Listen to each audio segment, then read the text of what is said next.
que este es un proyecto de investigación, acción, creación, en donde digamos que precisamente nos formulamos una pregunta alrededor de cómo realizar una narrativa transmedia inclusiva sobre paz y cultura ciudadana con niños con discapacidad visual o auditiva. Es un poco largo, pero no hay otra forma de resumirlo.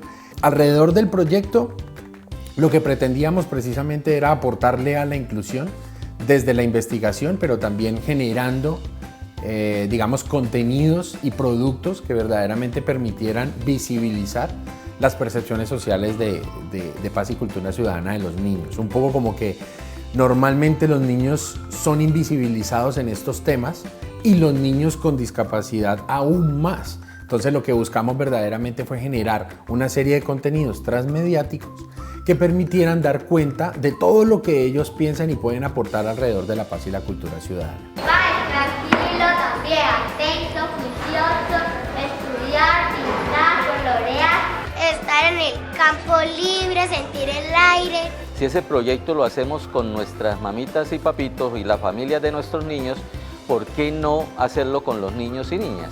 Entonces ya se integró el desarrollo de este proyecto para validar qué estaban pensando del texto de lo que era la paz de los niños y niñas. Y salen unas cosas preciosas, producto de esa inocencia de ellos. La idea del proyecto en realidad surge unos cuantos años atrás, con un ejercicio que habíamos hecho previo, un reto que nos propusimos cuando comenzamos a trabajar con la Secretaría de Paz y Cultura Ciudadana de la Alcaldía de Cali, en donde abordábamos un proyecto que ellos tienen muy bonito que se llama La Paz es mi cuento. Entonces ellos hacían los talleres y demás, y eso generaba una cartilla, un impreso. Por allá en el 2019, presentando esa cartilla y un producto que habíamos hecho, se nos acercó un niño con discapacidad visual y decía, mire, todo muy bonito, pero yo no lo puedo apreciar. Entonces no se puede hablar de paz sin inclusión social. Entonces verdaderamente nos cuestionó a todos, a la Secretaría, a nosotros, pues como apoyo pues desde la investigación aquí en la universidad. Y entonces nos propusimos hacer, digamos, algo que verdaderamente fuera incluyente. Y de ahí empezó esa iniciativa. Porque cuando uno construye una temática con la participación activa de los niños y niñas y sus familias, construyendo los textos, construyendo esa dinámica, esa retórica y construyendo, verbalizando y llevando a cabo esos actos de pensamiento que terminan en ideas y que esas ideas se construyen al final en textos, pienso que tienen una enorme validez y ellos mismos le dan ese significado grande de lo que es el cambio de la cultura ciudadana, del no conflicto, de la cultura ciudadana hacia la paz. La paz debería ser esa posibilidad de saber vivir juntos y de saber, digamos, generar estos elementos de tolerancia y de convivencia a nivel social. Y finalmente alrededor de eso, claro que al desarrollar este proyecto de narrativa transmedia con niños con discapacidad visual auditiva irregulares, te cambia todo porque también te confronta. Y voy a empezar a parafrasear, pero por ejemplo cuando Dareji Mina te dice que paz es ver a su mamá y tú sabes que Dareji tiene discapacidad visual, entiendes mucho, ¿vale?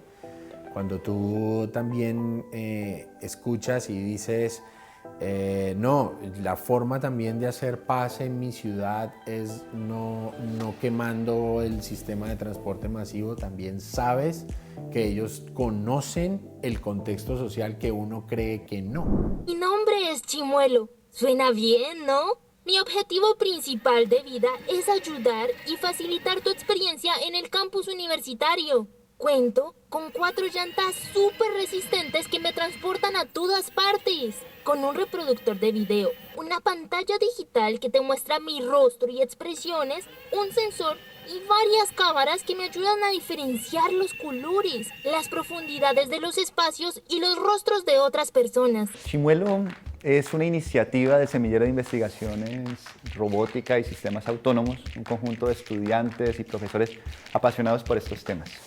Nosotros queremos desarrollar un sistema guía robótico que le permite a una persona que no conoce la universidad ser orientada a lo largo de la misma, ¿sí?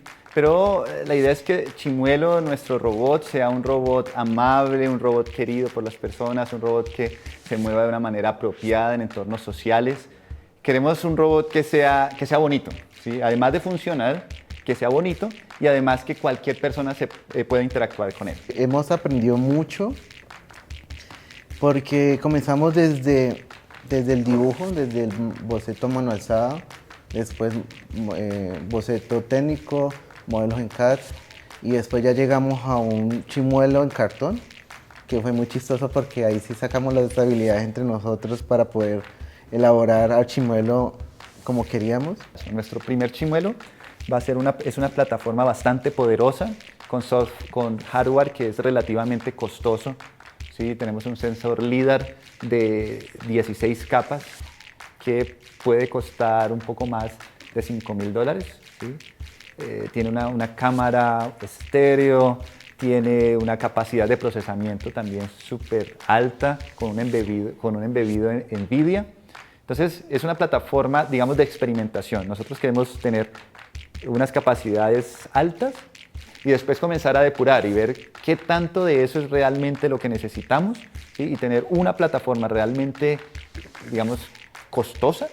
Queremos que nos sirva para experimentar. Quiero que Chimuelo, llegue a un nivel en que, que aunque yo me vaya de la U, la gente, pues, los otros estudiantes puedan seguir desarrollándolo, evolucionándolo y pues llegar a lo que se desea que sea Chimuelo, un robot autónomo completamente, que pueda y que interactúe con las personas, que pueda llegar, darme un recorrido en caso de que yo vuelva a visitar la universidad.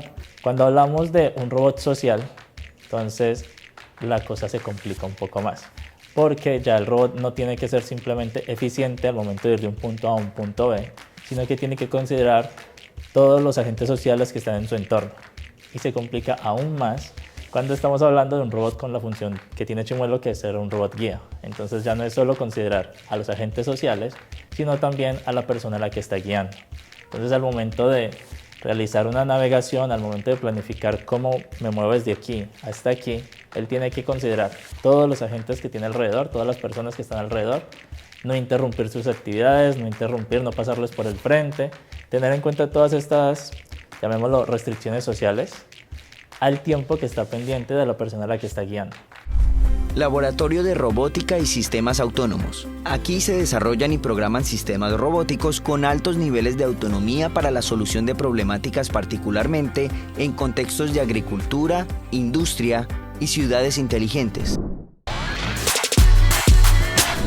Yo digo que la ciencia transforma vidas. Nos pone a nuestras manos herramientas que considerábamos impensables. Yo pienso que la ciencia hace realidad sueños. Yo lo digo desde mi experiencia personal. Gracias a la ciencia yo he logrado cumplir muchísimos sueños, ¿sí? A nivel profesional me convertí en un investigador, he tenido la posibilidad de trabajar en proyectos súper interesantes y todo gracias a las herramientas que me da la ciencia, ¿sí? Entonces, digamos que uno podría hablar mucho de cómo la ciencia alimenta la tecnología, cómo la ciencia puede ser utilizada para entender el mundo, para solucionar problemas, ¿sí? La ciencia, digamos que es la base para muchas cosas.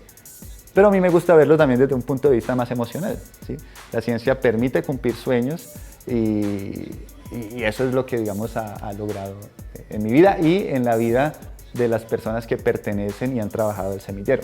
En una primera etapa, que es nuestro robot guía en ambientes en un campus universitario, realmente queremos que sea un robot inclusivo, ¿sí? La idea es que cualquier persona pueda interactuar con el robot, ¿cierto? Entonces, si llega una persona con una discapacidad visual, entonces nosotros estamos desarrollando las interfaces que le permita a Chimuelo orientar a esta persona con esta discapacidad visual. O si la persona tiene algún tipo de discapacidad, por ejemplo auditiva, pues queremos que Chimuelo tenga la capacidad de orientar a esta persona también. Entonces, nuestro objetivo es que sea un robot inclusivo, que tenga muchas capacidades de comunicarse, ¿sí? Unas capacidades avanzadas de interfaz hombre-máquina que le permita servirle a cualquier persona. En estos momentos, el tema de la inclusión, nosotros lo hemos abordado desde un punto de vista técnico, es decir, queremos desarrollar herramientas que nos permitan a nosotros construir un banco, ¿sí? Un banco de herramientas, muchas formas de interfaz con diferentes usuarios, ¿sí? Y después ya formalizamos un plan en el que interactuemos con usuarios y que estos usuarios que potencialmente tengan discapacidades visuales o auditivas nos permitan realimentar el proceso, ¿cierto? Pero entonces no queremos llegar en ceros. Sabemos que eso es un esfuerzo de largo aliento porque tenemos que definir todo un protocolo, formular consentimientos de parte de los usuarios. Entonces toda esta parte social es algo que apenas estamos formulando, apenas estamos pensando porque va a ser un esfuerzo bastante grande, pero queremos tener un banco de herramientas tecnológicas listos para cuando nos enfrentemos a ese siguiente paso.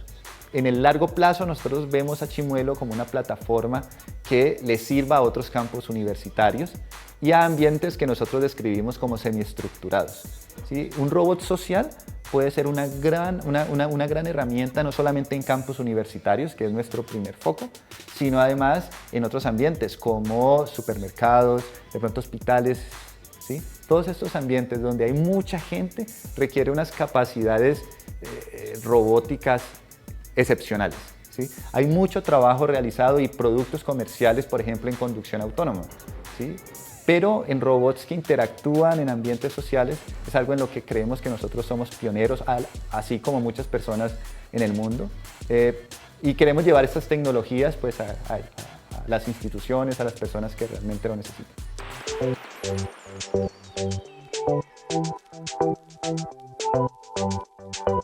La ciencia es apostarle al crecimiento y avanzar. O sea, finalmente la generación de nuevo conocimiento, como a veces la ven, que es como un mundo así, y cuando tú le aportas un nuevo conocimiento es como un chichoncito que va saliendo. Yo creo que es eso, es verdaderamente como apostarle a ir avanzando un poco, ¿no?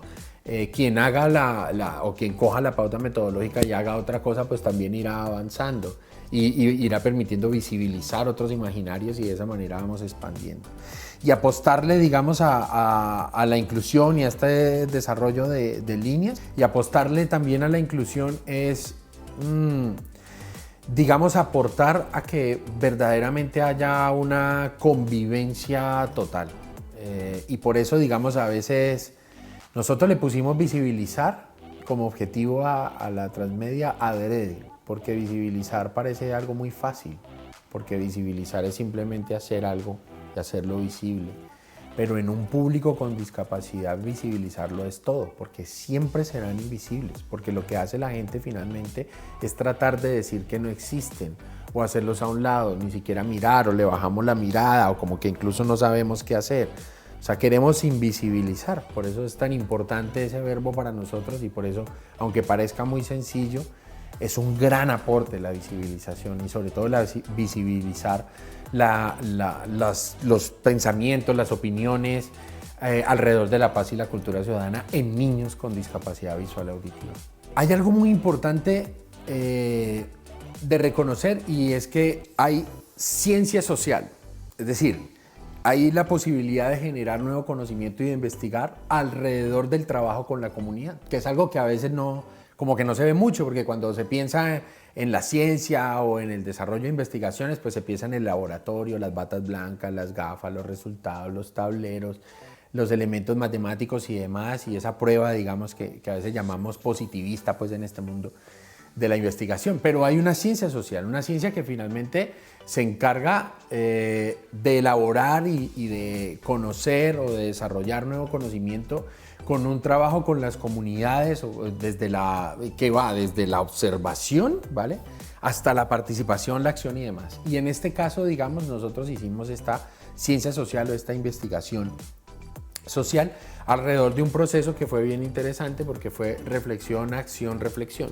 Entonces reflexionamos y obvio nos comimos estos libros y teorizamos y abordamos y como que dijimos algo puede ir por ahí, pero lo avalamos también con la comunidad que es la que verdaderamente tiene el saber propio, ¿vale? Porque una cosa son los libros, ¿vale? Y creo que todos lo sabemos, una cosa es a veces una receta y otra cosa es hacer la receta. Entonces era un poco como jugar a eso, pero después lo llevamos a la práctica y en la práctica también aprendimos mucho más, así que nos tocó volver a reflexionar para verdaderamente sacar ese nuevo conocimiento que fue esa metodología o esa pauta metodológica que la llamamos. Lo que nosotros nos propusimos fue precisamente eso, o sea, poder, digamos, hacer una verdadera, digamos, apropiación social del conocimiento, ¿no? Que llamamos así en investigación. Y no es otra cosa que verdaderamente compartir ese conocimiento que hemos generado. Entonces nosotros hicimos una metodología en donde, como tú dices, fuimos acompañados por instituciones y personal especializado, ¿vale? En donde pues primero nos comimos unos cuantos libros y teoría y demás, después lo formulamos, después analizamos cómo era esa metodología que tenía la Secretaría y después hablamos con esos expertos en el Instituto para Niños Ciegos y Sordos, en el ITES, ¿vale? Con pedagogos también del Colegio Arango y Cuero y demás, y digamos que validamos ese método, esa forma, digamos, de hacer los talleres con los niños, ¿vale? Pero al hacerlos, pues también seguimos haciendo investigación con diarios de campo, con elementos de análisis, etcétera, para después, digamos, poder hacer la narrativa y con esa narrativa nuevamente evaluar ese modelo y ya, digamos, que dejarlo ya listico. La narrativa transmedia como tal es una expansión, ¿vale?, alrededor de un tema que se genera en diferentes medios y plataformas. O sea, lo que buscamos no es como generar el mismo mensaje a manera audiovisual o sonora o en redes, sino que cada uno de esos medios logre decir algo más. Eso quiere decir que si yo veo un solo medio lo entiendo muy bien, pero si veo todos entiendo mucho más y expando bien lo que se busca. ¿Por qué decidimos trabajarlo dentro de las narrativas transmedia? Porque era otra forma de asumir un reto de inclusión.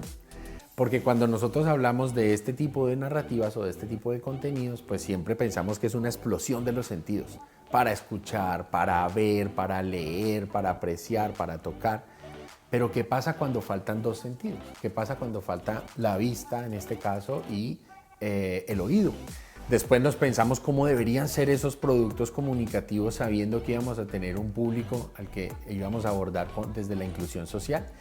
Y después, ¿cómo íbamos a hacer para llegar a esos públicos, para trabajar el tema de paz y cultura ciudadana, no solamente para que lo comprendieran y nos dieran sus ideas, sus opiniones, sino también que eso nos sirviera para hacer una narrativa transmedia? Entonces era todo un reto de retos concadenados ahí unidos con otros y que finalmente a través de la investigación pues logramos irlo desarrollando. Y eso es lo bonito. Porque lo que verdaderamente buscábamos era esos testimonios propios de ellos, que ellos en su cotidianidad nos pudieran decir qué es la paz y la cultura ciudadana.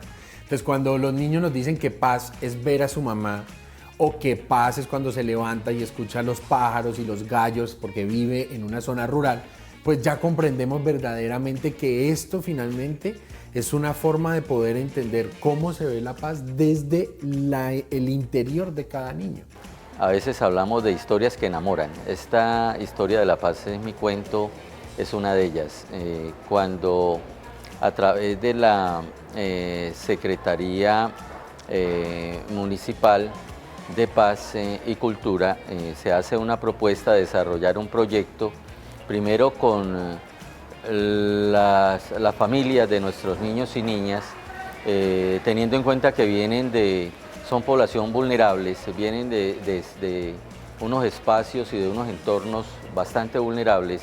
Se pensó en que generar textos de resiliencia con ellas, validar de cómo a través de temas sencillos podíamos comenzar a generar una cultura de paz ciudadana, que es una de las apuestas que le hace la organización en el proyecto institucional educativo, que tenemos un tema específico de paz ciudadana.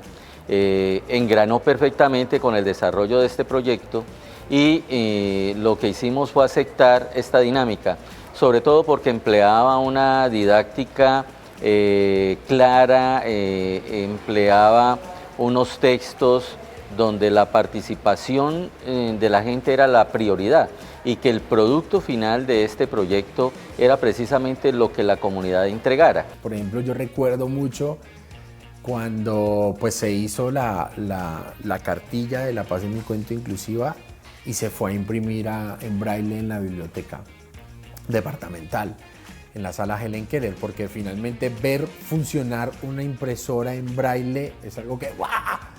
pero las personas que estaban ahí con discapacidad visual dicen, ah, sí, está imprimiendo. Y uno, no, está imprimiendo en braille. Entonces, como que también es una forma, digamos, de autosorprenderse y de darse cuenta que a veces la cotidianidad te va absorbiendo en ciertas cosas.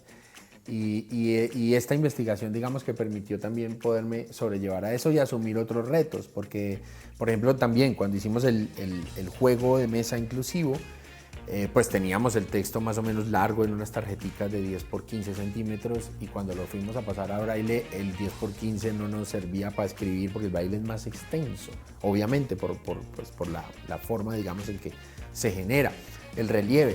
Entonces nos tocó simplificar y demás, entonces también esa forma de hacerlo era clave.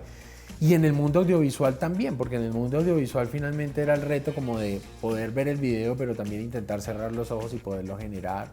También saber que la lengua de señas finalmente también es de interpretación. Podemos decir que tenemos un proyecto ya conocido internacionalmente, que estamos presentándonos, nos hemos presentado ya cerca en 2 o 3 foros internacionales de proyectos que están validando este tema y que le están dando un reconocimiento muy alto, muy importante, precisamente por la dinámica, por la pedagogía que tiene el proyecto.